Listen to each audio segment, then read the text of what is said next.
girlfriend ni Daniel si Kyla. Hindi na nga maiwasan ang comparison at bashing sa dalawa.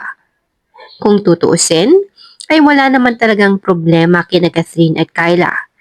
Sa katunayan niyan, hindi sila nagpo-promote ng women competition at comparison dahil ang nais nila ay itaas ang mga kababaihan at magsuportahan.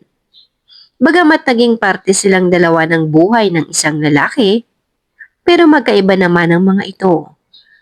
Aware si Catherine na si Kyla ang new girlfriend ni Daniel ngayon at suportado niya ang kanyang ex as long as masaya ito. Samantala kung tatanungin niyo kung ano na nga ba ang update sa mga ito, si Catherine ay patuloy na nagsushooting hanggang ngayon ng Someone Someday.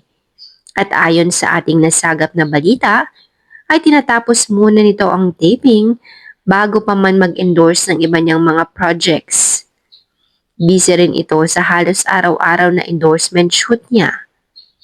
Samantalang si Daniel naman ay ongoing na ang taping para sa part 2 ng Incognito, na kung saan nakikita natin ang update nila ni Kyla at mga videos sa mga lugar kung saan sila nagsushooting at naiispatan.